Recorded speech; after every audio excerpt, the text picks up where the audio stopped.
Ya, saudara-saudara, kita lanjutkan diskusi kita pada malam hari ini dengan topik pikiran manusia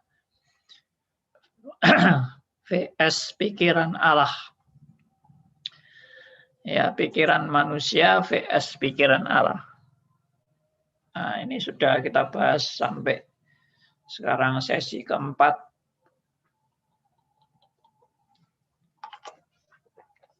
Nah, jadi saudara-saudara yang mungkin mau ikuti dari awal bisa lihat di YouTube. Jadi YouTube kita ini terpasang terus ya. Jadi mau lihat dari awal juga bisa. Mau lihat topik-topik yang lain juga banyak. Jadi silahkan kalau Anda masuk YouTube, ketik saja search Stris Ngagel. Nah, nanti di Stris Ngagel itu Anda melihat banyak sekali video-video yang sudah kita diskusikan bersama. Ya, hari ini saya lanjutkan. Jadi yang lalu saya menunjukkan ya betapa manusia itu tidak mungkin bisa punya pikiran tentang kebenaran yang berasal dari dirinya sendiri. Jadi manusia tidak mungkin mampu untuk berpikir tentang kebenaran. Karena manusia sudah jatuh dalam dosa. Sudah terdistorsi, jadi kebenaran yang dipikir manusia itu ya kebenaran menurut dirinya sendiri. Kebenaran menurut kebenarannya sendiri. Dan kebenaran menurut kebenarannya sendiri itu ya kebenaran relatif. Yaitu mungkin yang zaman sekarang ini, zaman posmo, di mana tidak ada standar yang jelas. Semua orang boleh memiliki kebenarannya sendiri-sendiri. Menurut seleranya sendiri-sendiri. Ya, ini sangat memprihatinkan sekali. Kondisi seperti ini mirip-mirip kondisi seperti zaman hakim-hakim. Ya, karena ditulis di zaman hakim-hakim itu orang berbuat menurut apa yang dia anggap benar. Ya, hari ini juga gitu kan. Semua orang berbuat menurut apa yang dia anggap benar. Jangan-jangan kita juga gitu. Apakah kita juga berbuat menurut apa yang kita anggap benar? Dan kebenaran yang kita buat adalah kebenaran yang relatif. Ya, kebenaran yang berasal dari manusia itu sendiri. Bukan kebenaran yang yang berasal dari Allah. Bukan kebenaran yang sungguh-sungguh adalah kebenaran. Oke, jadi ini sekarang saya mau share satu kondisi manusia dibandingkan dengan kondisi Allah. Ya, ini supaya kita makin jelas kekontrasan antara pikiran manusia dan pikiran Allah. Dengan menyadari kekontrasan ini, ya kita makin sadar diri kita ini posisinya di mana. Jadi jangan lalu merasa Anda dan saya. Ya kita semua ini merasa bahwa saya ini sudah begitu hebatnya di mata Allah. Saya begitu luar biasanya, pikiran manusia ini begitu briliannya. Ya, begitu brilian, punya prestasi-prestasi hebat. Ya, tapi itu dalam kenaifan. Pendeta Stephen Tong pernah berkhotbah optimisme manusia adalah optimisme kenaifan. Ya, ini kalimat yang cukup dalam ya. Optimisme manusia adalah optimisme dalam kenaifan. Optimis sih optimis, tapi optimisnya itu naif. Naif itu sempit dan bodoh. Merasa dirinya hebat, tapi terjebak dalam kebodohan yang tidak disadari. Nah, itu mengenaskan. Ya, orang yang terjebak dalam kebodohan yang tidak disadari itu mengenaskan. Lebih baik sadar dirinya bodoh dan mau belajar sungguh-sungguh daripada nganggap dirinya pinter tapi tidak sadar kalau dirinya bodoh. Nah, itu lebih kasihan daripada orang yang menyadari dirinya bodoh. Dan orang yang menyadari dirinya bodoh, kalau mau datang kepada Tuhan, maka pasti dia tidak terus-menerus di dalam kebodohan. Jadi orang yang mau datang kepada Tuhan tidak akan terus-menerus di dalam kebodohan atau terjebak dalam kebodohan atau terlena dalam kebodohan atau tertipu dalam kebodohan. Ya, tapi orang yang anggap dirinya pinter dan merasa tidak perlu untuk datang kepada Tuhan, tidak perlu untuk bersandar pada Tuhan. Ya, orang seperti itu akan terjebak dalam kebodohannya sendiri. Oke. Nah, ini saya mau share bahan saya.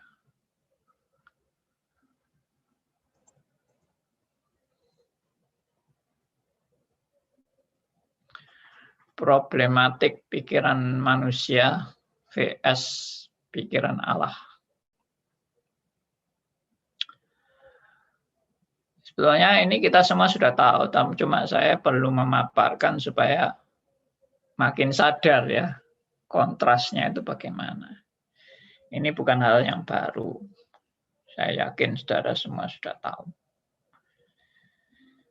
Yang pertama itu manusia itu terbatas dan Allah tidak terbatas. Ya, saya ulangi.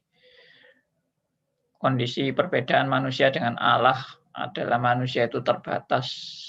Ya, pikirannya berarti juga terbatas. Dan Allah tak terbatas. Termasuk pikirannya juga tak terbatas.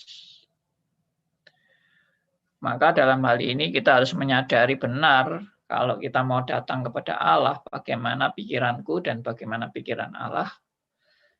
Kalau aku terbatas, Allah tak terbatas. Dan itu jelas pasti menimbulkan konflik. Ya. Antara yang terbatas dan tak terbatas. Ini nanti semua yang saya paparkan ini semua menimbulkan konflik. Bukan hanya yang poin pertama aja yang menimbulkan. Semuanya akan menimbulkan konflik. Anda tidak usah jauh-jauh antara Anda dengan Allah. Antara anak muda dan orang tua aja sudah konflik. Betul kan? Seringkali saya mendengar kata-kata yang selalu diulang-ulang. Zamannya saya masih kecil, orang tua saya sudah berkata yang sama. Apa perkataannya? Wah, dunia anak-anak sekarang ini sudah lain sama dunia kita. Nah, itu yang diomongkan orang tua selalu begitu. Dunia anak-anak ini Anak-anak kita ini sudah lain sama sekali dengan dunia kita.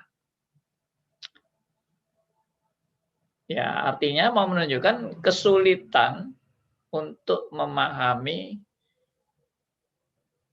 orang tua memahami dunia anak-anak yang sudah berbeda sama sekali dengan waktu mereka masih kecil. Jadi waktu orang tua saya masih kecil dengan saya masih kecil, itu sudah amat sangat lain. Nah, kata-kata orang tua saya ini sekarang saya ucapkan waktu saya punya anak-anak, ya anak-anak saya sekarang sudah besar. Waktu anak-anak saya masih kecil itu juga, saya juga berkata juga sama. Waduh, dunia anak-anak sekarang ini berbeda sekali dengan dunia kita dulu.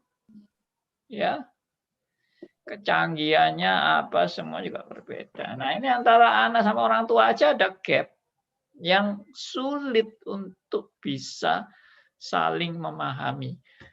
Apalagi saudara dengan Allah. Kalau bagi Allah tentunya tidak ada kesulitan karena Allah itu Maha Tahu.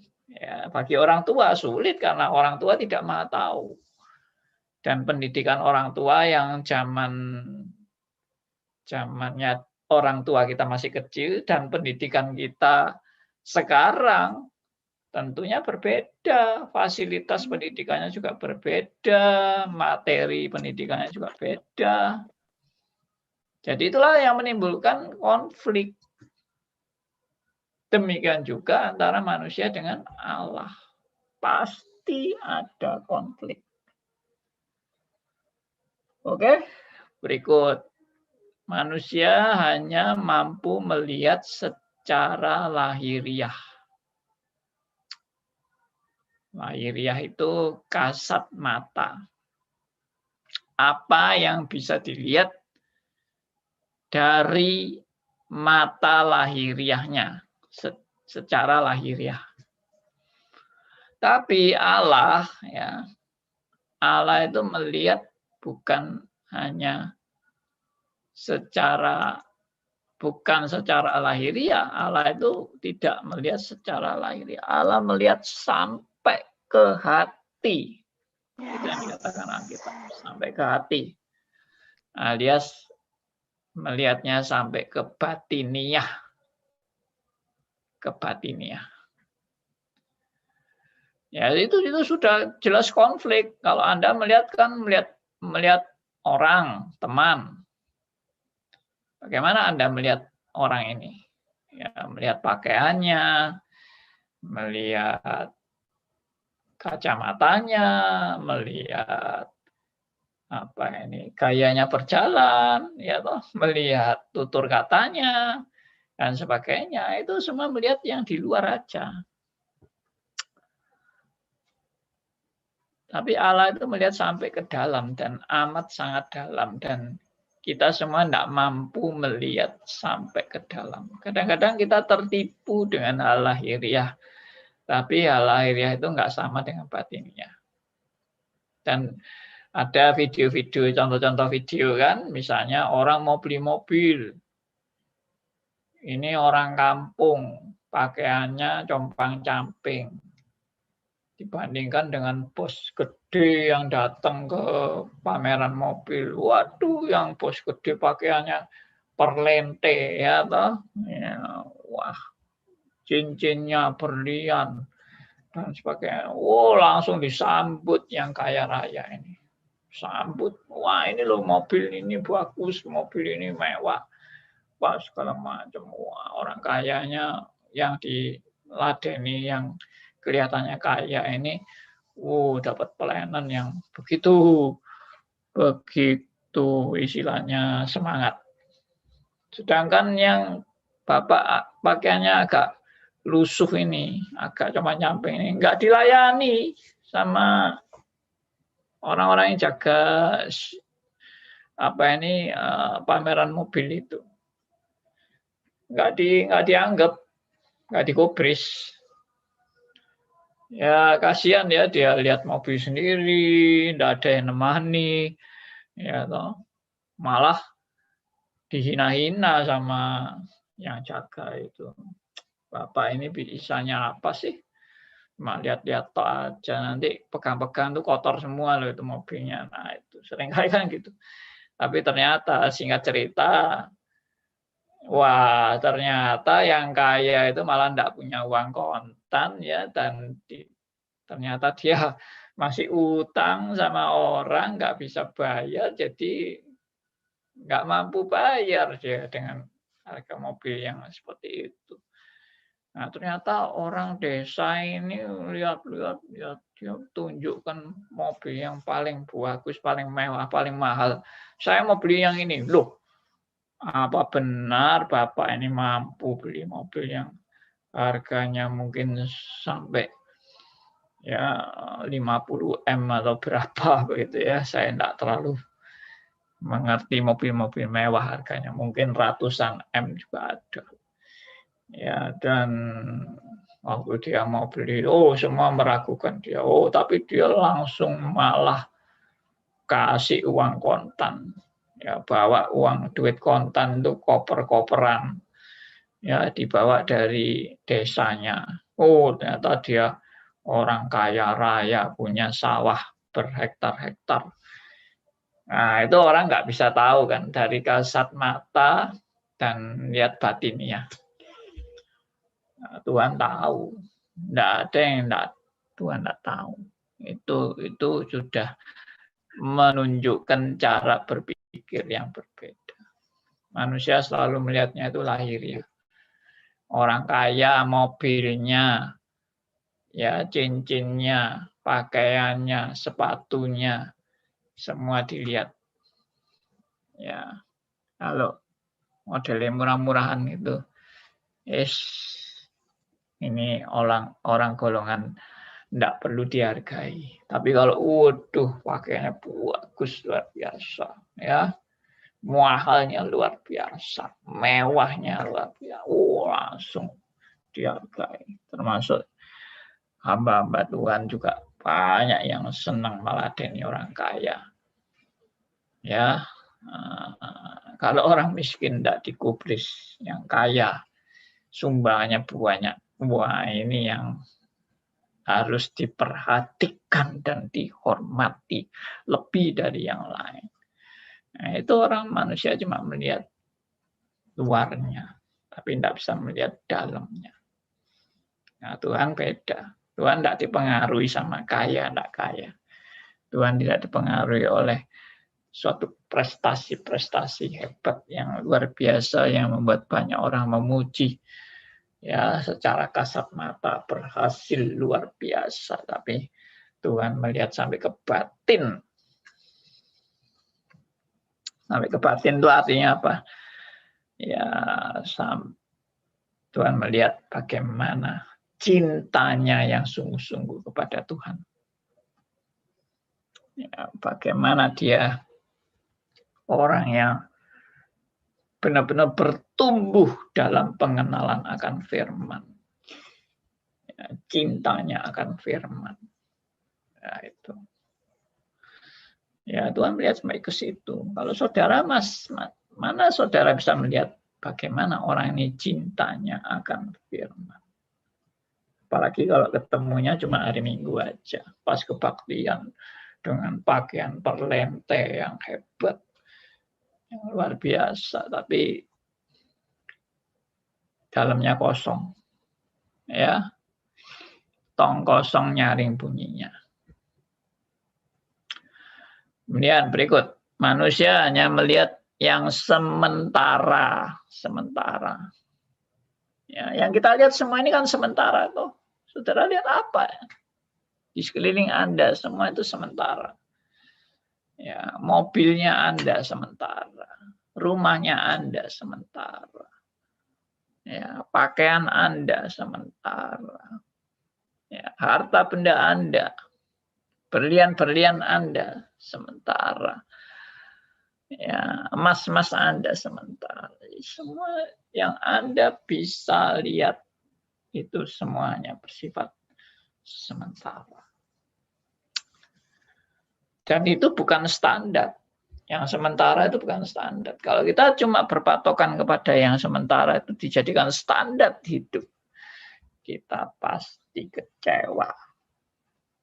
Tapi ini dibandingkan dengan Allah yang bukan hanya melihat yang sementara, tapi Allah melihat sampai pada kekekalan, sampai kekal lihatnya Allah itu. Nah, ini aja sudah timbul konflik kan. Saudara cuma melihat sampai apa yang ada di depan mata Anda. Allah melihatnya sampai kepada kekekalan. Yang kita lihat cuma sementara, tapi yang Allah nilai adalah sampai kekal. Nah, itu luar biasa sekali, dan itu perbedaan yang amat sangat besar dalam penilaian.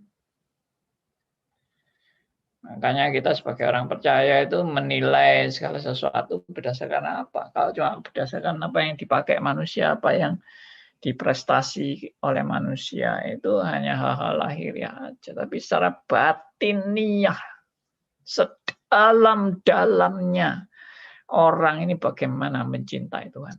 Orang ini bagaimana ketulusannya, kesungguhannya, ya, yang dia perjuangkan. Karena tipis itu bedanya orang yang ingin benar-benar memuliakan Allah atau memuliakan dirinya sendiri. Tipis bedanya. Tidak kentara.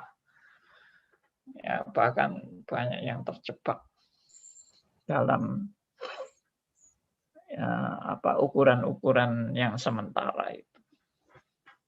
Ya, termasuk hamba Tuhan mengukur orang hanya dari nilai-nilai sementara yang dia bisa lihat.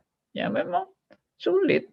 Mau betul-betul melihat yang 100% kebenaran itu tidak ada manusia mampu. Kita cuma meraba-raba saja dan mengira-ngira orang model begini, oh orangnya licik. Orang model begini, orang gentleman. Orang model begini setia, orang model begini suka nyeleweng.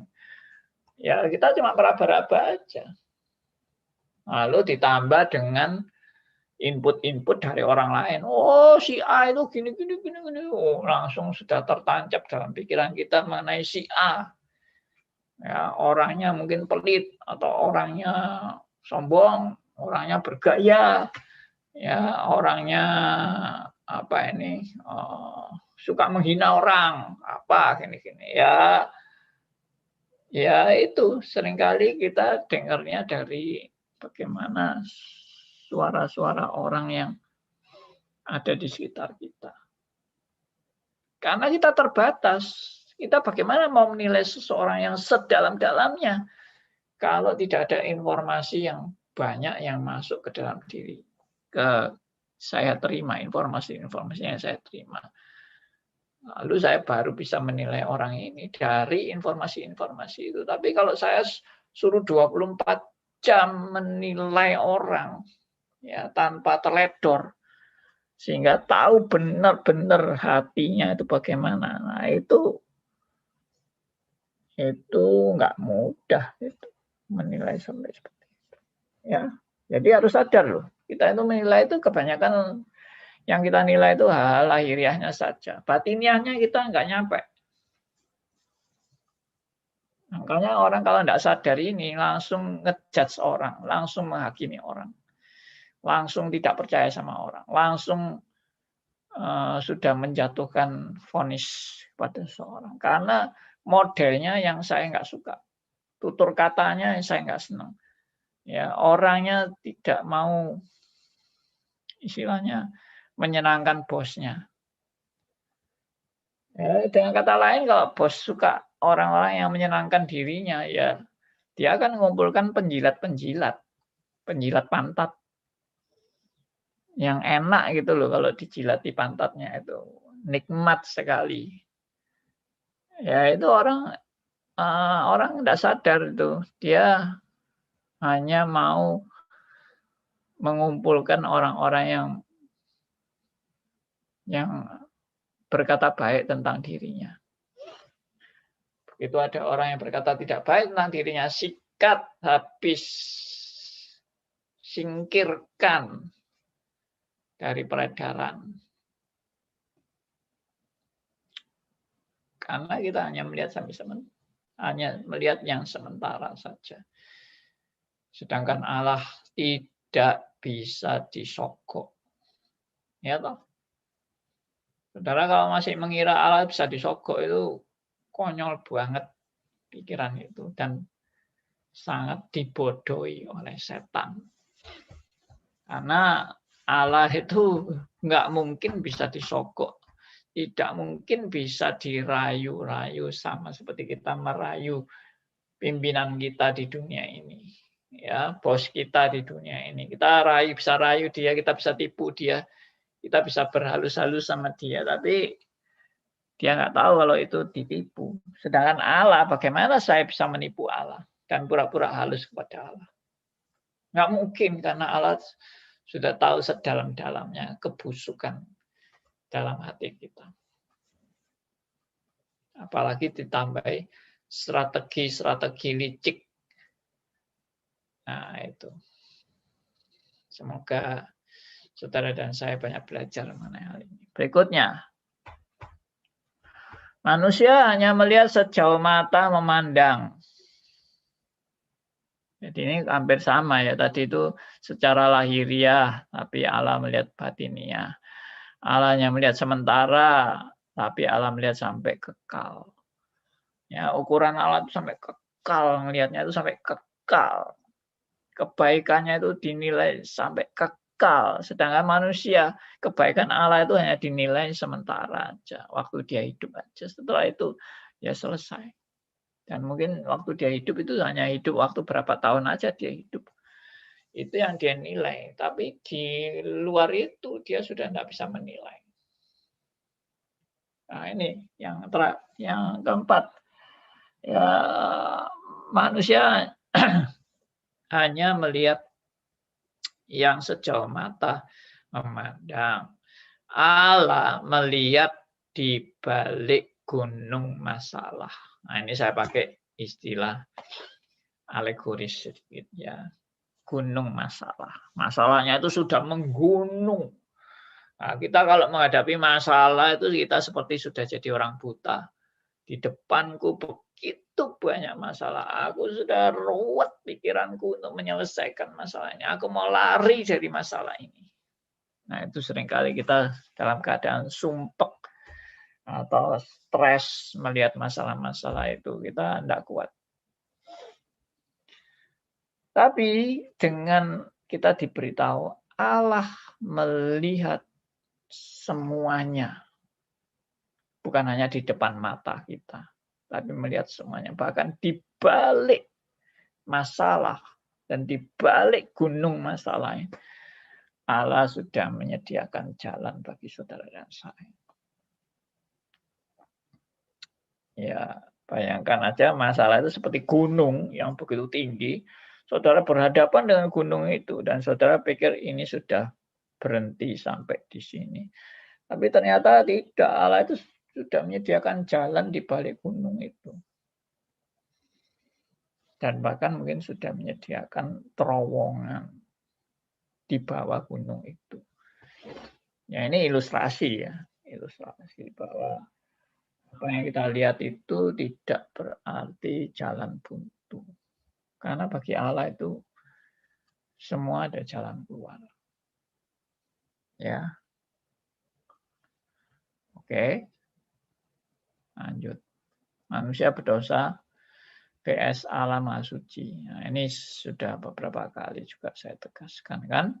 Kita ini berhadapan bukan Allah yang sama seperti Anda yang ancur-ancuran ini. Tidak, Allah itu sempurna. Allah itu Maha Suci. Kita berdosa. Dan kita bercacat. Makanya mau sombong apa lagi saudara dan saya. Kalau melihat fakta-fakta kebenaran ini bahwa kita orang berdosa, Allah Maha Suci. Kita orang terbatas, Allah tak terbatas. Ya, kita hanya bisa melihat yang lahiriah, Allah melihat batiniah. Kita manusia bercacat, Allah adalah Allah yang sempurna tanpa cacat. Ya inilah problemnya itu terjadi adalah karena masalah-masalah ini yang saya paparkan ya. Masih ada lagi. Nah, problemnya juga adalah manusia pengetahuannya sebatas yang dia tahu. Itu pengetahuan manusia sebatas yang dia tahu dan dia pernah alami dan dia pernah pelajari. Itulah pengetahuan manusia. Sedangkan pengetahuan Allah itu tidak ada yang tersembunyi satupun. Semuanya Allah tahu. Dan bukan hanya Allah tahu, Allah berkuasa menentukan semuanya. Ya, makanya saya tidak setuju kalau Allah ditafsirkan sebagai penonton saja apa yang akan terjadi. Allah cuma nonton tok. Tapi Allah tidak ikut-ikut di situ. Allah tidak punya peran apa-apa di situ. Itu semua diserahkan kepada manusia. Itu omongan yang enggak benar, yang enggak sesuai dengan Alkitab. Alkitab memaparkan kepada saudara dan saya bahwa Allah itu tidak pernah ya tidak tahu apa yang dialami oleh anak-anaknya. Dia maha tahu kok. Jadi mana yang Allah enggak tahu? Kalau kelihatannya Allah tidak tahu, itu kelihatannya tidak tahu. Kalau kalimatnya sepertinya menunjukkan Allah itu tidak tahu segala sesuatu, itu kan sepertinya. Makanya kita kalau baca Alkitab itu harus hati-hati. Tidak mungkinlah saudara boleh menyimpulkan satu kali pun bahwa Allah dalam hal ini tidak tahu apa-apa. Wow. Ngaco sekali itu kesimpulan Anda itu. Allah dalam hal ini dia tidak maha tahu. Itu omongan dari mana? Kalau itu di Allahnya diganti iblis iya. Iblis itu bisa tahu banyak. Tapi iblis tetap tidak maha tahu. Oke. Ini yang timbul juga konflik antara kita yang amat sangat terbatas pengetahuan dan Allah yang maha tahu. Konflik pasti. Ya, karena kita sangat terbatas. Pengetahuan kita dibatasi oleh tadi akal budi kita, perasaan kita, pengalaman kita, dan pengertian kita akan kitab suci. Nah, itu perlu proses. Bagaimana pikiranku bisa dituntun seturut dengan kehendaknya. Ya, anugerah lah kalau saudara dan saya bisa mengalami ini, semua itu namanya anugerah. Oke, saudara, saya berhenti dulu di sini. Mungkin ada yang mau menanggapi. Ya, silakan kalau ada yang mau menanggapi. Ya. Ya, selamat malam Pak Andi. Oh baik, silakan Pak. Oh ya. Theodor. Iya, Pak Andi. Memang mengenai atribut Allah itu sudah sering sekali Pak dibahas Pak. Itu umum ya, Pak. Betul. Ya, banyak sekali orang sudah membahas mengenai atribut Allah, mengenai sifat-sifat Allah. Ada satu yang menarik Pak, itu pikiran Anselmus. Anselmus pernah bilang, coba kamu pikirkan sesuatu yang tidak terbatas. Itulah Allah katanya. Sesuatu yang tidak terbatas yang bisa kamu pikirkan, ya itulah Allah gitu. Saya ingat terus kalimat itu dari Bapak Pendeta Aludin Pak. Saya ikut kelas beliau dan saya rasa memang Anselmus dalam pergumulan dia mengenal kehendak Allah gitu Pak ya, mengenal Alkitab. Ya filsafat dia ada poinnya juga itu Pak. Saya teringat itu aja sih Pak. Itu aja Pak, makasih Pak ya. Ya. Saya akan menanggapi ya pikiran Anselmus itu. Bahwa yang tak terbatas itulah Allah. Itu pikiran semacam itu malah sudah ditanggapi oleh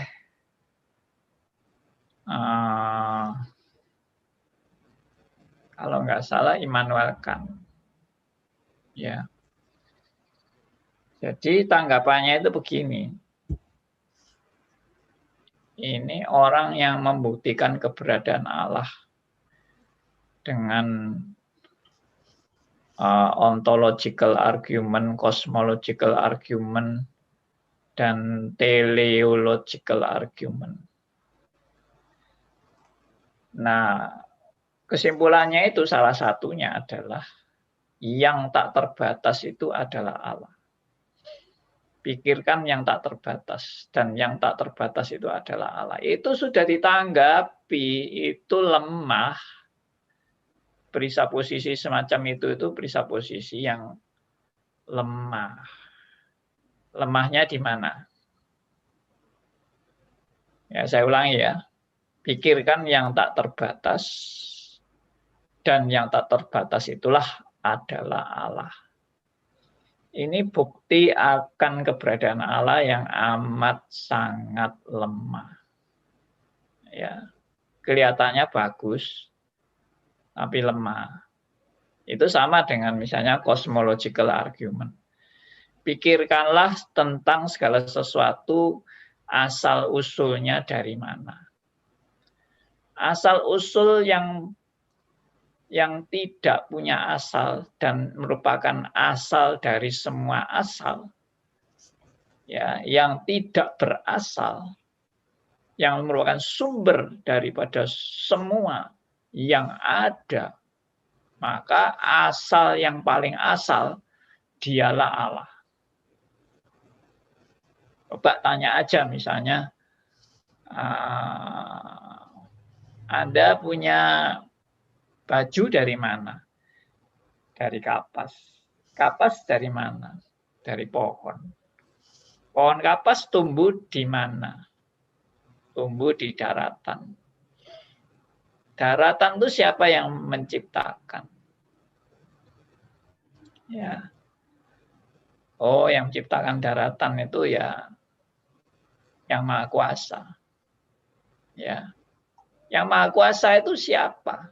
Oh, yaitu Allah. Nah, ini sudah dibantah argumentasi-argumentasi seperti ini. Misalnya, kamu berasal dari mana? Dari orang tua. Orang tuamu dari mana? Dari orang tuanya lagi. Orang tuanya lagi dari mana? Dari orang tuanya lagi. Nah, sampai mentok, orang tuamu pertama dari mana? Loh, yaitu namanya dari Allah. Yaitu cosmological argument. Tapi itu sudah dibantah. Dibantahnya apa? Dibantahnya adalah, kok tahu kalau itu Allah? Asal dari segala asal yang tidak punya asal, yang merupakan sumber segala asal, kok tahu kalau itu Allah? Jangan-jangan itu Gondoruo, bukan Allah. Ngerti maksudnya? Jangan-jangan itu UFO. Asal dari segala asal itu makhluk luar angkasa, UFO. Kok tahu kamu kalau itu Allah? Nah, itu yang disebut dengan loncatan, kesimpulan yang merupakan loncatan.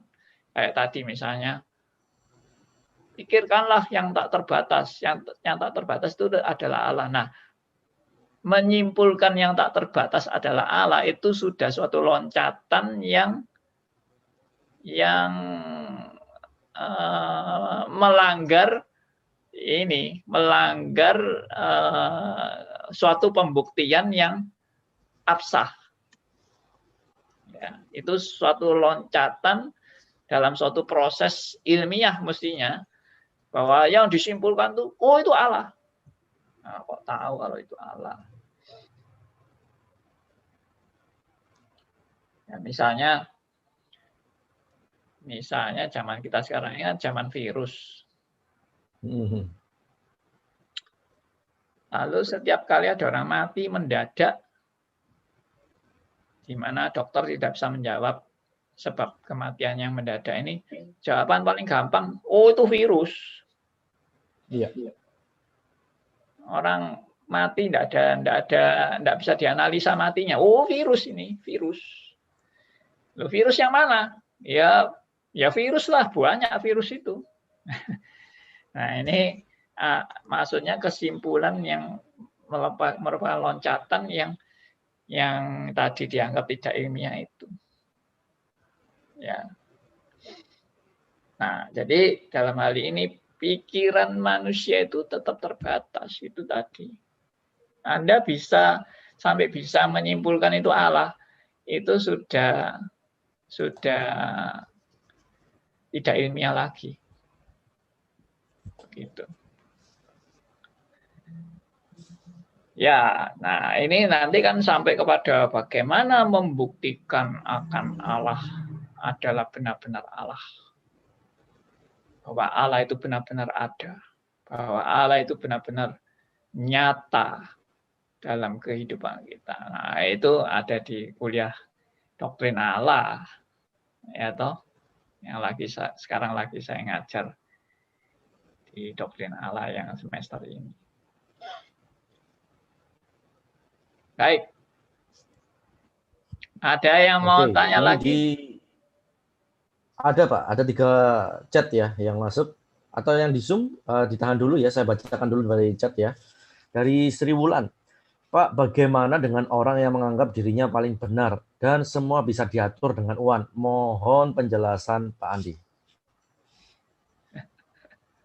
Orang yang menganggap dirinya paling benar dan semua bisa diatur dengan uang, ya. Dengan uang, benar, uang. Uang. Ya, ini orang ini seperti katak dalam tempurung. Karena menganggap dirinya paling benar itu kan benar menurut pikirannya dia. Nah, pikirannya dia itu sejauh mana sih? Ya kalau tadi dibandingkan dengan Allah yang Maha Tahu, Allah yang tak terbatas, ya, Allah yang melihat sampai ke batinia, ya, Allah yang sampai melihat kepada kekekalan, ya, dan manusia hanya melihat yang sementara, manusia hanya melihat yang lahiriah, manusia itu terbatas, ya, dan Allah memandang sampai di balik gunung masalah, manusia hanya memandang sampai di depan matanya saja. Ya, manusia apalagi sudah jatuh dalam dosa dan Allah Maha Suci, tanpa dosa, tanpa cacat, tanpa celah. Allah itu manusia itu bercacat, Allah itu sempurna.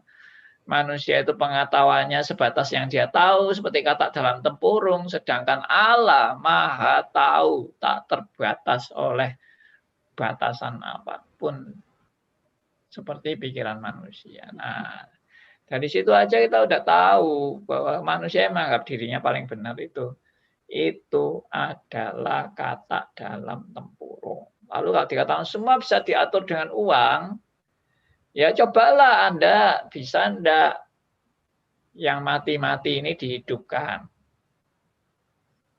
Ya, itu aja bisa enggak, gampang kan? Katanya semua bisa diatur dengan uang. Coba yang sudah mati dihidupkan dengan uang. Bisa apa enggak? Ya. Atau Anda menciptakan nyawa. Bisa enggak menciptakan nyawa? Ya, ada ini counter seperti ini perlu Anda tahu juga supaya lebih pintar menghadapi orang-orang yang sok pintar itu. Pernah dicoba itu zaman saya mungkin masih SMP atau SD. Pernah dicoba katanya di Rusia membuat telur ayam secara imitasi. Kan zaman sekarang kan orang pinter toh membuat imitasi-imitasi itu atau tiruan itu kan pinter sampai persis dengan aslinya. Ya, kulit imitasi, ya, mirip-mirip kulit, kayu imitasi, mirip-mirip kayu tapi bukan kayu. Nah, itu imitasi-imitasi itu dibuat. Lalu sekarang mau membuat telur ayam imitasi. Akhirnya bisa dibuat. Kulit telurnya, ya, bahannya dari zat kapur atau apa ya, lapisannya bagaimana, dibuat semuanya persis ya, putih telurnya bagaimana, kuning telurnya, zatnya apa saja diuraikan secara kimia, dibuat telur buatan ini sudah persis ya, komposisinya itu tepat, zat kimianya tepat, bentuknya juga tepat sempurna. Tapi ada satu hal yang tidak bisa. Apa yang tidak bisa? Nyawa. Nah, telurnya ditetaskan, tidak bisa menetas. Ya, cuma perkara ini toh aja loh, menetaskan telur aja Anda dengan uang tidak pernah bisa. Hanya betul-betul telur yang dari ayam itu yang bisa ditetaskan, bukan telur buatan manusia. Ya, ya sudahlah, itu sudah menunjukkan kebodohan manusia yang sok pinter ini. Oke, ada pertanyaan lain, silakan. Ada dari Jemilin, Pak. Malam, Pak Andi.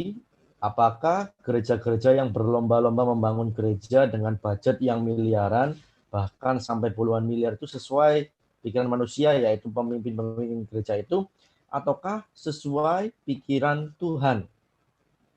Yang kedua, lanjutannya adalah sebab dengan terlalu besarnya gereja, maka biaya perawatannya sebulan saja sampai miliaran juga ya. Bukankah ini bisa untuk membangun gereja-gereja kecil tiap bulannya? Silakan, Pak. Ya, kalau ini itu pertanyaan yang sangat subjektif ya. Maksudnya subjektif itu kita kan juga tidak bisa menilai hatinya orang di dalam dia membangun ini, membangun itu. Kalau kita lihat di Alkitab, dua sisi itu ada. Alkitab mengajarkan kesederhanaan. Tapi Alkitab juga mengajarkan kita berbuat hal-hal yang besar. Jadi misalnya membangun bait Allah. Oh, itu harus besar bait Allah, iya toh? Iya. Masa bait Allah kecil-kecilan gitu kayak gubuk gitu bait Allah. Ya dibuat besar. Meskipun begitu besarnya, Allah tetap bilang ini tetap tidak bisa cukup buat aku. Ya memang Allah itu tak terbatas kok mau dimasukkan dalam rumah bait Allah meskipun gede banget ya, tapi tetap nggak cukup. Nah, tapi itu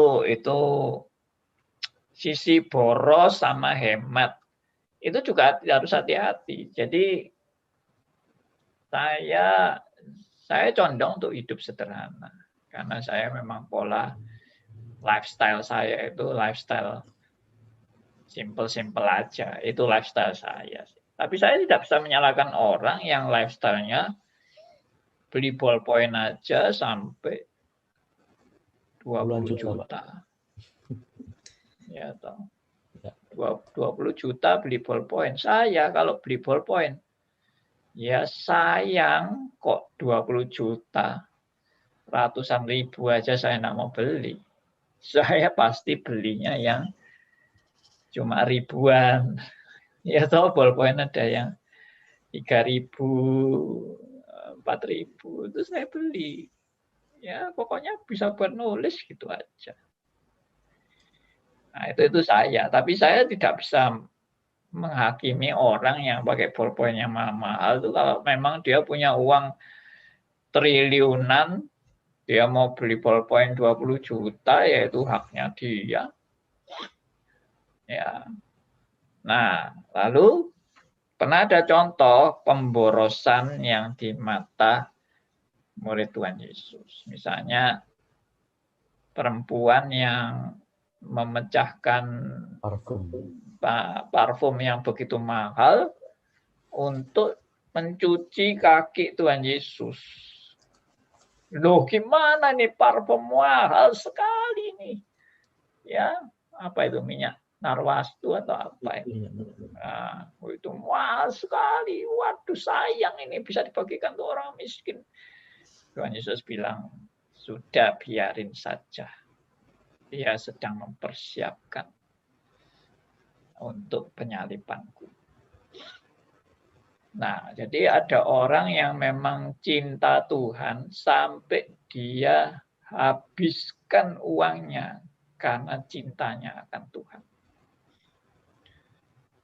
Nah, kita tidak bisa bilang, wah ini orang ini nggak manusiawi sama sekali. Ini mestinya uang sebanyak itu dikasihkan orang miskin. Nah, tapi saya tidak mengatakan bahwa kalau gitu boros-borosan aja ya, enggak apa-apa ya. Enggak. Itu dia itu berani mengeluarkan uang sebegitu besarnya karena cintanya akan Tuhan. Bukan karena pamer. Bukan karena sok hebat, sok kaya. Nah, itu justru perempuan itu enggak kaya. Dia perempuan yang bersahaja, tapi dia mau mengeluarkan duit yang sebegitu besar karena cintanya akan Tuhan. Nah, itu. Ya. Jadi dalam hal ini kembali lagi kalau Allah melihat sampai ke batin, sedangkan kita cuma bisa melihat lahiriah.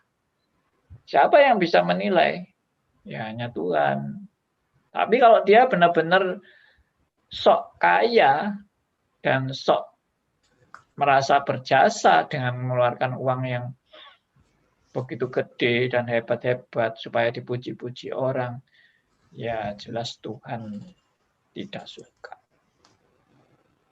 Ya, Tuhan itu tidak suka segala yang dipuji manusia. Tuhan akan merendahkan.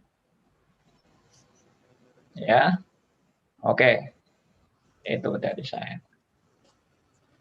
Oke. Dari teman-teman yang ada di Zoom, jika mau bertanya, atau Pak Theodor katanya mau bertanya ya di hari Senin kemarin, mau bercerita dan sebagainya, silakan Pak. Oh iya, makasih Pak Yusak. Ya. Andi, maaf Pak, saya mungkin satu lagi Pak. Saya ingat satu ungkapan di Mazmur Pak. Bumi menjadi tumpuan kaki Allah. Itu kan alegoris sekali Pak. Mungkin Bapak bisa menjelaskan kepada kaum awam seperti kami-kami ini Pak. Sebenarnya bagaimana cara membaca ungkapan alegoris seperti itu Pak? Agar kita nggak terjebak dengan kata di situ Pak, ungkapan di situ. Ya, makasih Pak, itu aja. Ya, saya belum belajar konteksnya ya, ayat itu apa, bumi adalah tumpuan kaki Allah. Tapi kemungkinan, ini kalau tafsiran saya sebelum saya meneliti benar-benar ayat itu, kemungkinan saya tafsirkan ayat itu artinya ya mau menunjukkan betapa besar dan dahsyat kekuasaan Allah yang tak terbatas itu, sehingga bumi pun itu hanya merupakan tumpuan kaki Allah. Jadi manusia yang merasa sehebat dan sombongnya luar biasa, itu supaya sadar kamu itu punya Allah, dan Allah itu maha besar dan maha mulia, maha tak terbatas. Kamu mau sombong, mau melebihi Allah itu bagaimana? Itu tidak mungkin.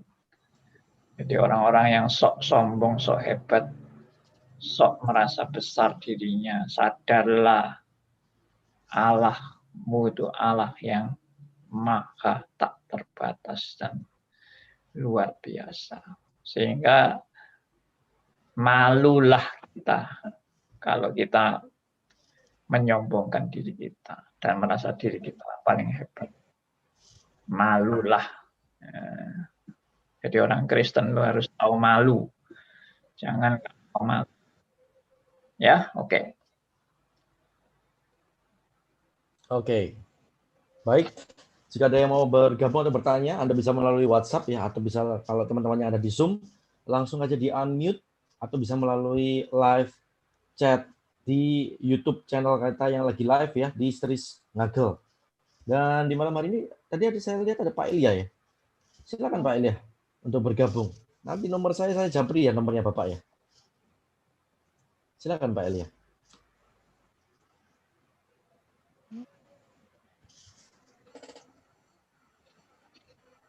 Kalau nggak ada yang tanya, saya mau teruskan aja Pak saya. Baik.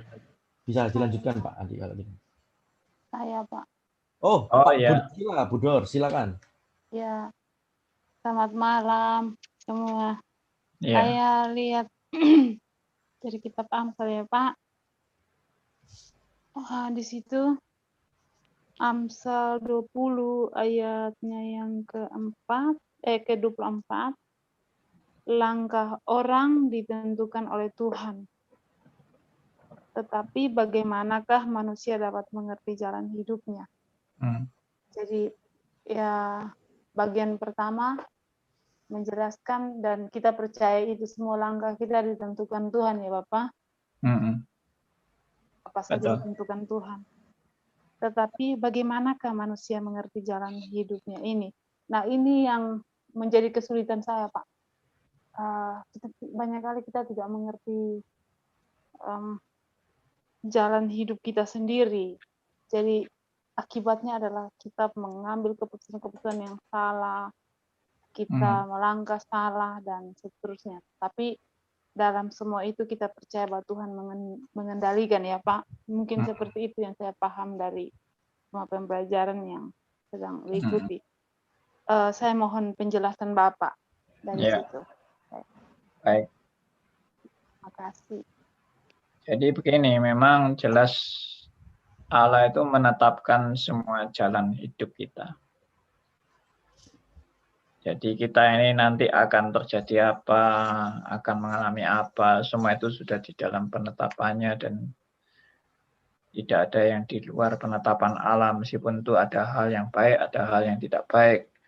Tapi semua itu tetap dalam kedaulatan Allah dan yang harus kita tahu juga adalah apapun yang terjadi, Tuhan punya maksud yang baik bagi setiap anak-anaknya. Meskipun nampaknya tidak baik, tapi kita percaya yang nampaknya tidak baik itu pun adalah yang terbaik bagi anak-anak Tuhan.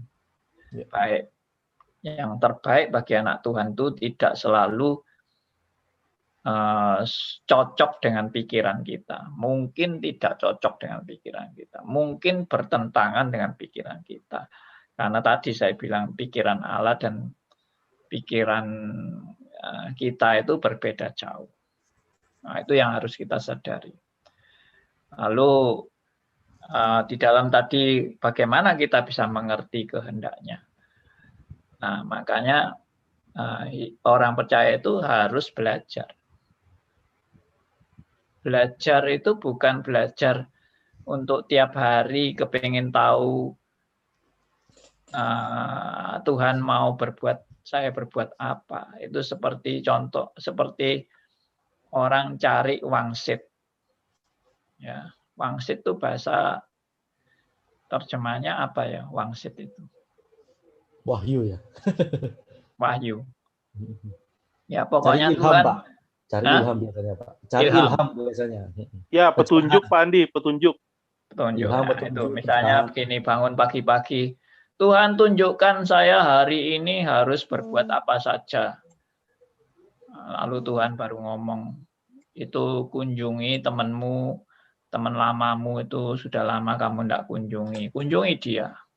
Misalnya gitu. Atau kamu harus keluar dari perusahaanmu hari ini. Ya. Karena perusahaanmu itu sudah begitu kotor dan aku mau tunjukkan kamu ke perusahaan lain. Loh, itu kalau kayak gitu-gitu itu namanya bukan minta tuntunan Tuhan, itu minta tuntunan dukun. Ya. Karena cara Tuhan menuntun saudara dan saya itu bukan tiap detail Tuhan ngomong sama kita. Misalnya Anda mau ke pasar. Tuhan, saya sudah di pasar ini. Sebelah kiri saya itu ada pisang. Sebelah kanan saya ada mangga. Mana yang harus saya beli Tuhan? Pisang atau mangga? Lalu Tuhan jawab, pisang. Baru kita beli pisang. Apa gitu kalau saudara belanja? Halo? Ya. Enggak, Pak. Didikte sama Tuhan. Kalau saudara belanjanya kayak gitu, waduh, akan menjadi masalah kalau Tuhan tidak jawab-jawab pertanyaan Anda. Ya toh, Tuhan mana yang saya harus beli?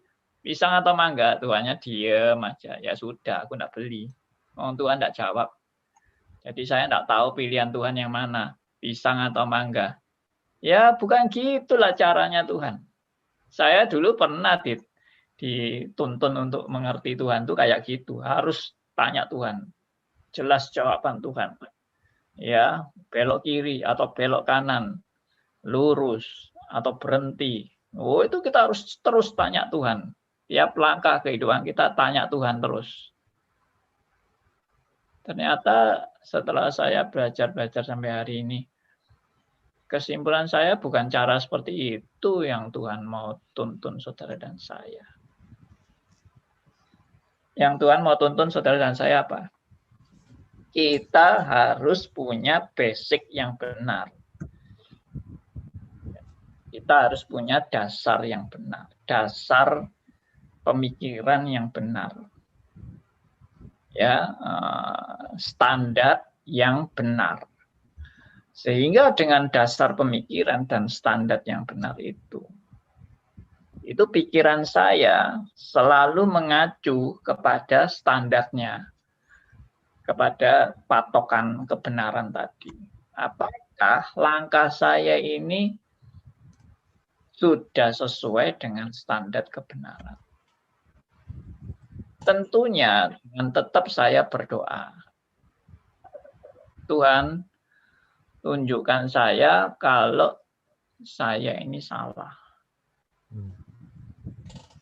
Atau saya tidak mengerti apa kehendak-Mu yang sebenarnya. Tapi saya melangkah seperti ini. Kalau memang langkah saya tidak tepat, Tuhan boleh tunjukkan dengan cara Tuhan lah. Cara Tuhan itu 1001 macam. Ya sudah, saya melangkah aja, asal saya tidak sengaja untuk mau melawan Tuhan dalam hidup saya. Contoh paling jelas adalah hidup saya sendiri. Waktu saya mau masuk sekolah Alkitab, sekolah teologi, saya itu bergumul berat waktu itu. Karena saya nggak tahu kehendak Tuhan, apakah saya memang harus meneruskan di bidang sekolah teknik elektro saya, atau saya keluar dari teknik elektro dan masuk sekolah Alkitab. Tuhan mau saya yang mana? Karena waktu itu dorongan untuk mau masuk sekolah Alkitab itu sudah amat sangat besar dalam hidup saya, dan saya masih belum lulus di teknik elektro waktu itu. Tapi saya sudah kepengen meninggalkan saja. Itu kalau menurut keinginan saya pribadi. Dan saya nggak tahu Tuhan mau yang mana. Saya putuskan sekarang keluar dari elektro atau saya terus di elektro sampai selesai. Dalam ketidaktahuan saya dan kebingungan saya, singkat cerita ya, ini ceritanya panjang, tapi singkat cerita, saya kemudian tanya sama seorang hamba Tuhan, dan hamba Tuhan ini menjawab saya bagaikan malaikat yang benar-benar saya butuhkan jawabannya. Hamba Tuhan ini jawab dengan simpel sekali. Dia bilang gini, kamu benar-benar rindu masuk sekolah Alkitab? Iya, saya rindu. Ya sudah, daftar aja toh. Dia bilang gitu. Daftar aja masuk sekolah Alkitab. Loh, lawang saya belum tahu jalan Tuhan ini yang benar yang mana, kok saya tahu-tahu sudah daftar. Nah, kalau itu bagaimana? Dia bilang, kalau kamu belum saatnya masuk sekolah Alkitab, kamu akan ditolak masuk sekolah Alkitab. Kalau sudah saatnya, kamu akan diterima. Loh, Saya tanya lagi, karena saya ini orangnya kritis kan. Saya nggak mau terima gitu aja jawaban-jawaban hamba Tuhan ini. Saya tanya lagi, loh, kan sekolah Alkitab itu juga bisa keliru nerima saya. Jadi seandainya Tuhan tidak menghendaki saya masuk sekolah Alkitab, tapi sekolah Alkitabnya keliru menerima saya, lah saya kan salah. Mestinya saya terus di elektro, tapi saya sudah keluar dari elektro, itu sudah kesalahan.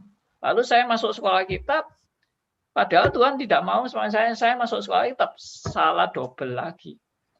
Sudah keluar dari elektro salah, masuk sekolah Alkitab juga salah. Ya, nanti kan kacau hidup saya. Udah toh. Nah, kalau saya tanya begitu, jawabannya mau kemana? Hamba Tuhan ini mungkin juga bingung dengan pertanyaan saya, dan mungkin kebingungannya itu ya sudah akhirnya bersandar sama Tuhan aja jawabannya ya. Apa dia asal jawab aja waktu itu, dan bagi saya itu jawaban justru malaikat. Apa dia jawab? Dia bilang gini, kamu kan memang nggak tahu jawaban Tuhan itu apa. Ya kamu bilang aja sama Tuhan, Tuhan saya nggak tahu apa yang Tuhan mau dalam hidup saya. Tapi ini saya mau melangkah.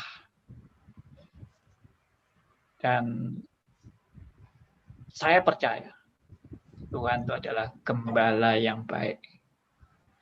Dan gembala yang baik tidak akan menyesatkan domba-dombanya. Ya sudah. Saya begitu dikasih tahu jawaban seperti itu. Iya ya, kok saya enggak pernah mikir bahwa Tuhan itu gembala yang baik. Dan gembala yang baik itu tidak akan pernah membiarkan domba-dombanya tersesat binasa. Tidak akan. Nah, jadi dia bilang, kamu itu kan memang tidak sengaja untuk melawan kehendak Tuhan, kecuali kamu sengaja melawan kehendak Tuhan. Kamu kan memang nggak tahu kehendak Tuhan. Jadi kamu itu melangkah seperti ini bukanlah kamu itu salah. Karena memang kamu nggak tahu dan kamu punya kerinduan. Jadi serahkan sama Tuhan. Nanti Tuhan yang akan menyatakan kehendaknya. Ya sudah, saya betul-betul daftar waktu itu. Ya, betul-betul daftar. Tapi herannya apa? Saya betul-betul ditolak masuk sekolah Alkitab itu.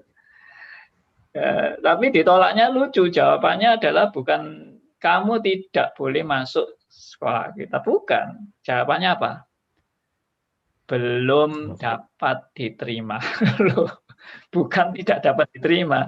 Belum dapat diterima.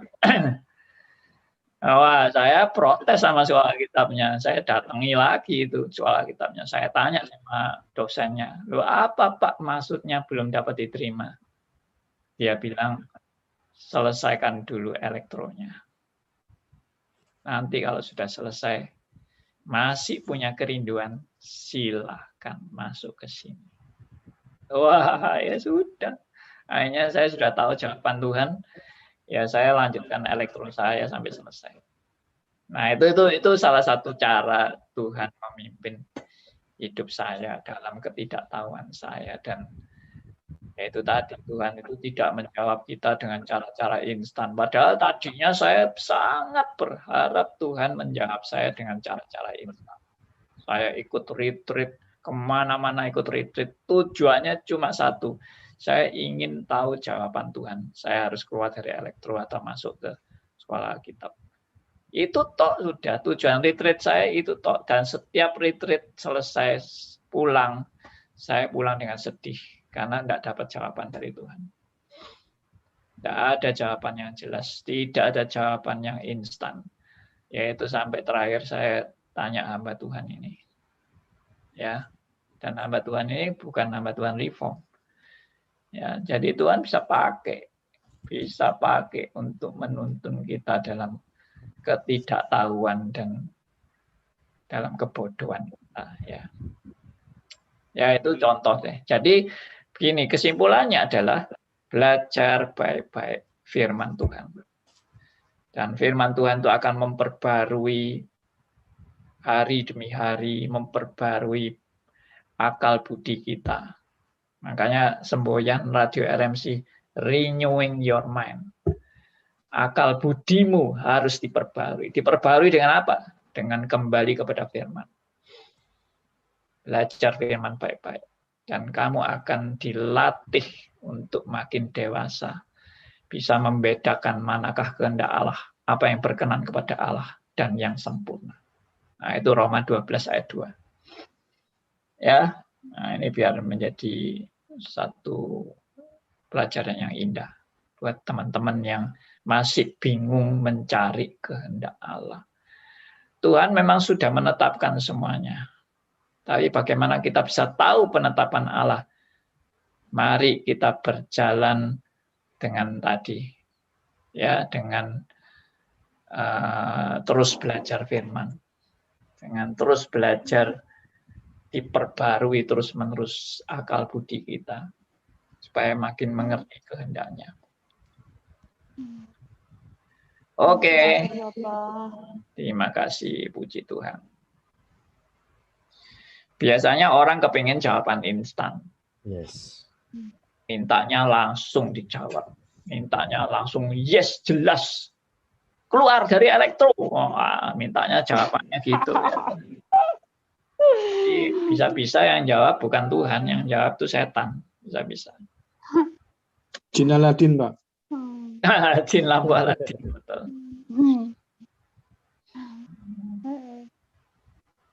Malam Pak Andi. Malam Pak Elia. Masih ada yang mau Pak tanya? Elia. Pak Yusa ada di WA atau di WA masih ada yang mau tanya? Sudah Pak. Sudah selesai Pak. Kalau gitu saya juga sudah selesai. Saya bacakan semua. Saya juga selesai. Terima kasih. Ini cuma menggoda aja Pak Elia ini. Iya. Pak Elia kenapa Pak? Nggak boleh loh Pak. Jadi nabi penggoda gitu Pak. Saya tidak menggoda, cuma saya menyelidiki karena sesuai dengan penggenapan rencana Allah saya harus ngalah. Kalau enggak ada baru saya masuk Pak, akan saya dominasi. Begitu. Enggak ada, tadi saya dikasih tahu enggak ada. Ya, terima kasih atas penjelasan Pak Yusa. Ya. Pak, saya mau tanya Pak, cerita Anda belum selesai Pak. Setelah Anda selesai di S1 Elektro, Anda balik lagi ke STT itu? Iya. Oh, ini baru lengkap. Jadi kalau berapa lama Pak dari waktu Pak ditolak itu, apakah Pak di tingkat berapa di Elektro? Atau baru mau mulai? Enggak, sudah hampir berakhir. Oh, lagi. Tapi waktu zaman saya itu terkenal dengan mahasiswa abadi. Jadi akhirnya sekolahnya nyantai-nyantai, enak-enakan gitu, banyak mainan-mainan. Waktu itu kan terkenal kalau kuliah itu bisa sampai 7 tahun, bisa sampai 8 tahun. Nah, itu. Nah, jadi ceritanya itu saya ditolak itu sampai saya selesai itu tunggu 2 tahun lagi. 2 tahun baru saya kembali ke sekolah kitabnya. Dan uniknya itu saya ketemu dosen yang sama. Ya, beliau sekarang sudah almarhum. Saya ketemu dosen yang sama yang menolak saya tuh. Lalu saya ketemu lagi, Pak, saya bilang sama dia, Pak, sekarang saya sudah selesai dari Elektro, saya bilang. Terus? Lalu saya bilang, apakah saya boleh masuk ke sini? Saya tanya lagi sama dia. Lalu dia malah berbalik bertanya sama saya. Dia bilang, justru saya yang mau tanya kamu. Apakah kamu masih punya kerinduan untuk masuk di sini? Saya bilang, wah, ya sudah saya tunggu 2 tahun, Pak. Ya saya pasti rindu masuk di sini. Lalu dia bilang, welcome. Pak, Silakan masuk. Saya ingin menyelidiki seperti karakter saya. Saya selidikin dulu, setelah itu baru diangkat atau dibanting gitu. Pak, Iya. kenapa Anda punya kerinduan untuk masuk STT, Pak? Wah, ini namanya saya yang diwawancara sama Pak Edi. Bukan karena kita Ya, mau mungkin Pak Elianya juga mau masuk, mungkin ada kerinduan. siapa itu? Siapa itu suaranya? Kok Patrick, saya ya? punya inget ya? Bu Patrick. Oh, Bu Patrick, sparring partner saya. Kok tumben Anda bicara, Bu? Ya, Pak untuk Elia ngomong kan, jadi saya ngomong juga. mungkin kapan-kapan saya mau sharing ini, bikin session sharing pribadi saya, Benar. riwayat saya. Oh, oke. Autobiografi. Nah, Menarik. Kita tunggu, Pak. Itu Iya. bukunya Pak. Dibuat buku Pak ya? nggak tahu itu. Bisa juga jadi cermin kita, Pak. Mungkin karena kita juga pernah ada masalah yang gitu. Jadi bisa tahu juga, oh ini Iya. bagaimana belajar dari Pak Andi gitu. Iya. Kenapa saya mencari tahu? Karena kemarin di beberapa Zoom yang lalu ya, kalau nggak salah ya, sparring partner lelaki saya, Pak Theodor Nehemia, katanya ingin mencari STT, jadi dia akan beralih ke STT yang reform dan sebagainya dan seterusnya. Itu yang saya menjadi satu inspirasi untuk memberikan ide bagaimana Pak Theodor untuk berani masuk STT lagi kah atau mundur terakhir kan gitu. Ini sebagai cermin. Ya, Pak Elia, gini, Hah? Pak Andi pertama gini Pak, saya siap bantu Bapak untuk penggarapan buku autobiografi Bapak, Pak. Kalau Bapak mau meluncurkan buku, saya siap bantu Bapak. Mantap ini. Bagus ini. Ya, Bapak dalam penyuntingan naskah, saya siap Pak bantu Bapak ya. Ya. Wah, mantap ini. Pak. Ini kemana dan kemana nih kalau begitu Ini saya masuk? Tiba-tiba ada penawaran. Ini Elia best friend-nya. Ya. Tapi kalau soal STT, kalau saya boleh komen ya Pak Andi, maaf Pak, saya bukan, maksudnya saya bukan menyanggah cerita Bapak tadi. Ya. Saya tuh berpikir gini Pak, kalau saya jadi warga gereja, saya tetap bisa bersaksi, marturia. Kalau saya jadi pendeta, saya juga bersaksi. Ya. Nah, akhirnya hitung-hitungannya sama Pak. Saya nggak terlalu rugi-rugi amat kalau saya nggak masuk STT gitu. Karena sama kan, saya tetap menjalankan marturia, koinonia, dan diakonia. Iya. Ya, jadi saya berpikir ke arah sana, Pak. Iya. Tapi cerita saya itu masih panjang. Karena pada awal mulanya saya mau masuk sekolah kitab itu saya enggak mau jadi hamba Tuhan. Jadi saya enggak mau jadi hamba Tuhan. Saya masuk sekolah kitab tapi enggak mau jadi hamba Tuhan. Lalu mau jadi apa? Saya cuma mau kepingin tahu belajar teologi itu bagaimana. Nah, itu keinginan saya. Kenapa saya mau belajar teologi? Karena saya sadar di dunia mahasiswa saya itu tidak ada pembimbing yang mengerti teologi. Oh. Itu di masa saya. Jadi amburadul teologinya kacau balau. Nah, lalu saya mau belajar. Nanti saya pikir nanti setelah saya belajar, saya bisa membimbing mahasiswa sambil saya tetap jadi orang awam. Jadi tetap di bidang elektro saya, tapi saya bisa membimbing para mahasiswa untuk belajar Alkitab. Gitu. Itu tujuan saya. Pak Andi, Ya. yang saya tahu itu namanya perkantas ya. Betul, di eranya Pak Andi itu namanya apa, Pak? Yes, perkantas. Itu masih muda itu umurnya perkantas zaman itu. Oh, Andi. jadi Pak Andi ini dedengkotnya perkantas ya. Oh, thank you Pak, silakan yang lain. Pak Andi, Pak Ya. Liman, silakan Pak Liman.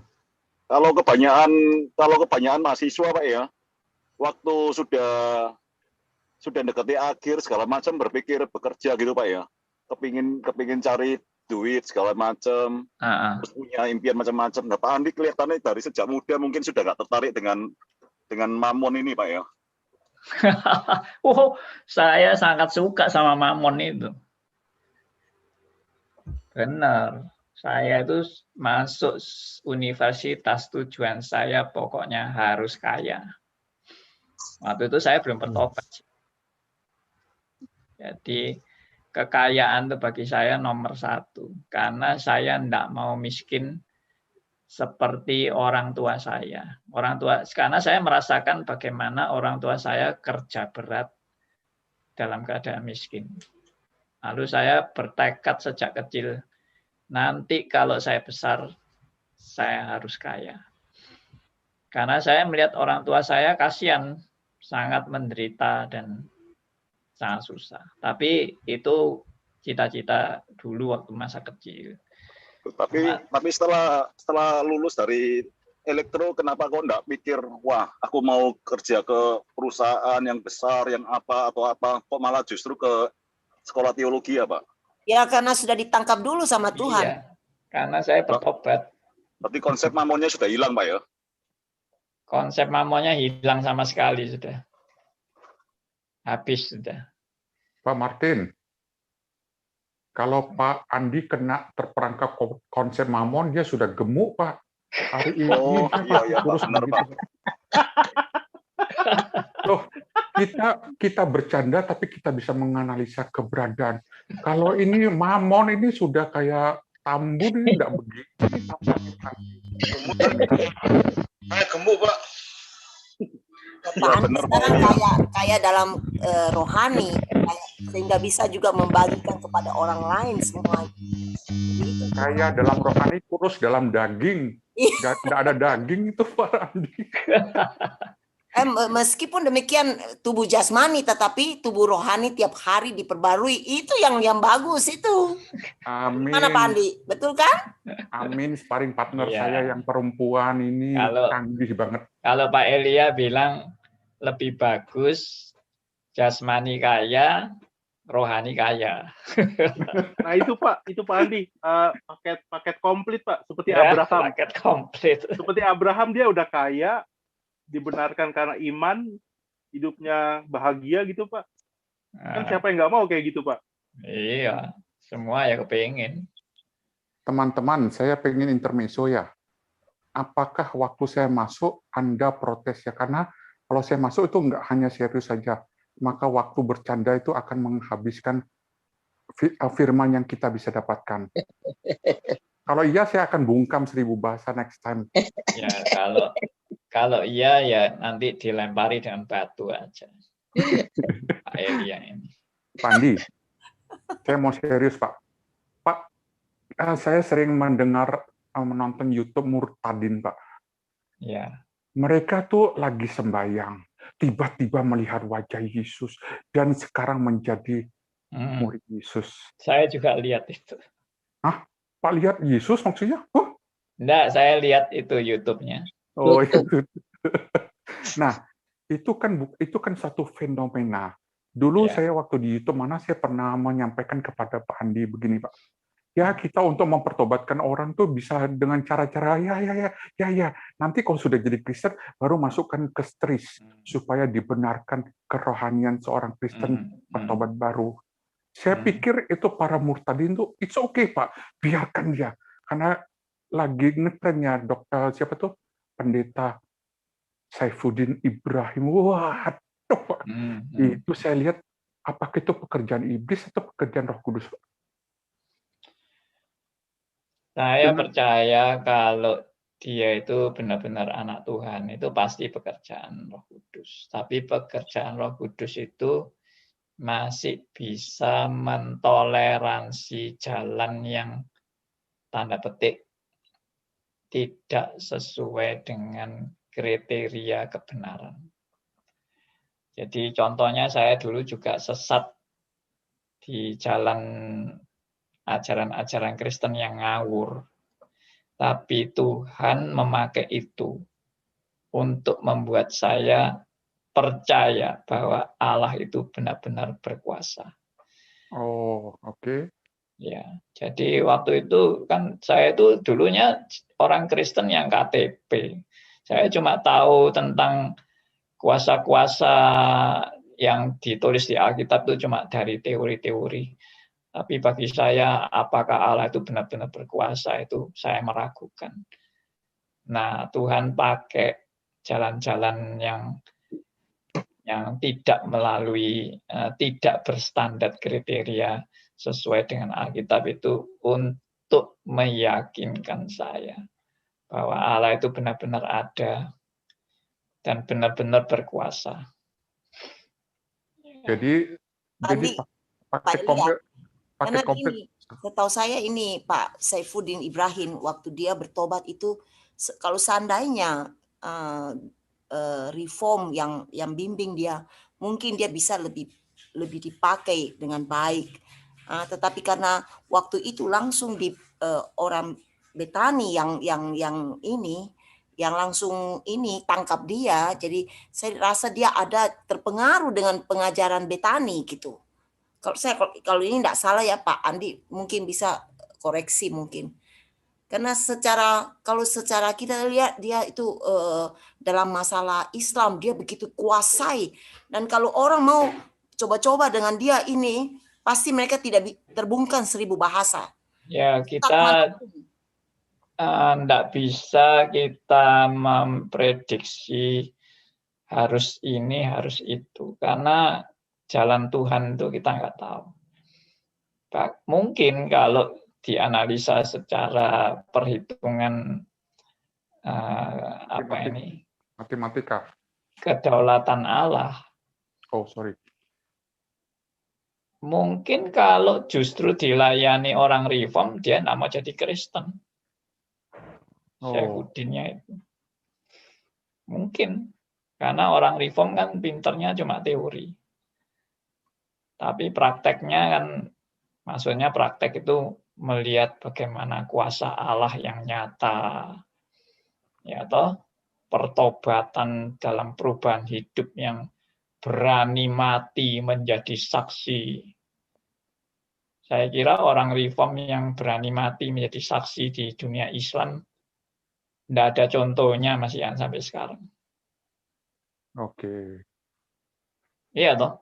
Jujur siapa ya Pak contohnya orang reform kita ini yang berani ke masjid lalu berani penginjilan di masjid situ? Nggak ada yang berani kan di antara kita. Siapa yang ahli Islam juga di antara kita?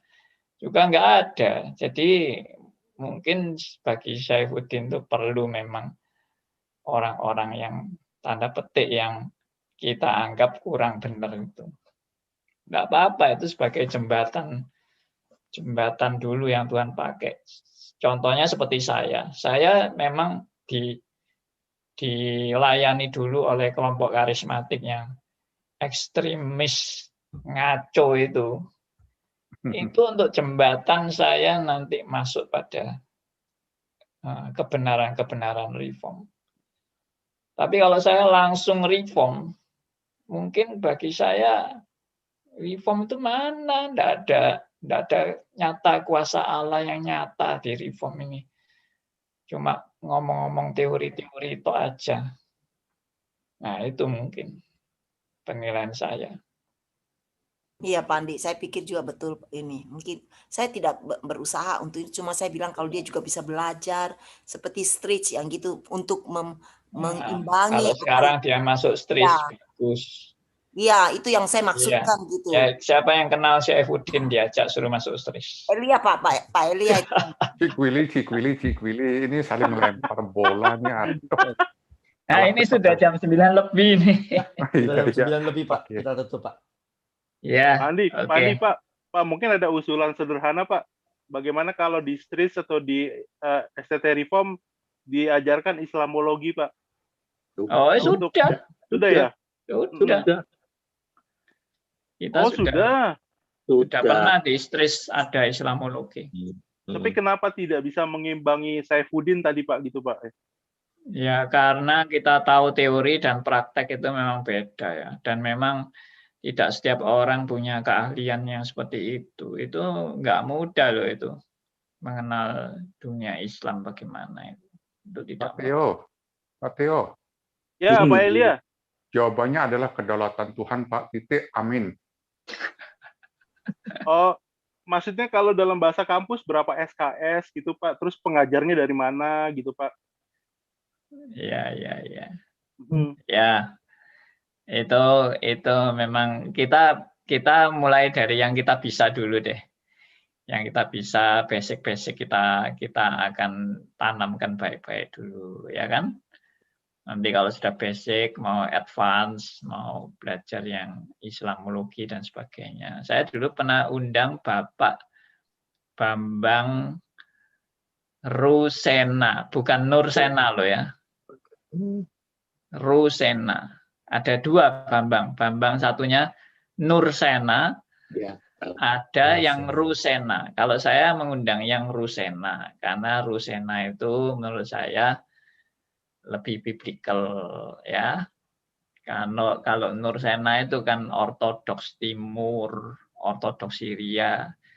Jadi saya agak ada kurang sreg dengan ortodoks Syria.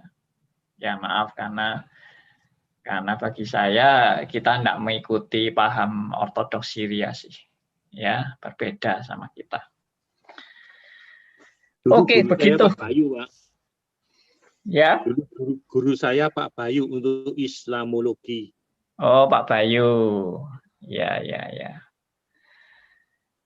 Tapi mungkin ada baiknya bisa malah menghadirkan Pak Saifuddin, itu malah lebih hebat itu. Lebih dahsyat. Tugas saya untuk mengenal Islamnya itu secara mendarah daging ya. Itu kan orang yang benar-benar seperti dulu. Zaman saya masih kecil tuh Yusuf Roni. Nah, itu. Kurang kalau Yusuf Roni kurang, Pak. Oh ya, enggak dong. Saya ini yang betul-betul. Beda waktu ini Tuh, Yusuf Roni itu dulu Islamnya luar biasa itu. Tokoh itu. Iya. Oke, kita sudah kelewatan. Jadi mari kita tutup dalam doa ya. Kita bersyukur pada Tuhan. Untuk ini saya minta Pak Elia yang tutup dalam doa. Terima kasih Pak, karena Zoom kemarin biarlah yang tidak ada bicara disuruh berdoa. Ya, tapi kedaulatan di tangan saya sekarang. Anda harus mentaati. Siap Pak Pendeta, murid seakan patuh. Mari kita berdoa. Bapa di dalam surga, Bapa yang boleh kami panggil di dalam nama Tuhan Yesus Kristus. Terima kasih untuk perbincangan dan pengetahuan yang sudah diberikan oleh hamba-Mu Pendeta Andi Halim kepada kami. Biarlah kami boleh menerima dan boleh memikirkannya sesuai dengan pekerjaan Roh Kudus di dalam hati kami masing-masing. Karena apapun yang kami dengarkan bagi pribadi kami masing-masing mempunyai nilai tersendiri, dan biarlah hal itu Tuhan menggerakkan hati kami untuk boleh makin mengenal akan Engkau yang diberitakan oleh Pendeta Andi Halim, hamba-Mu ini.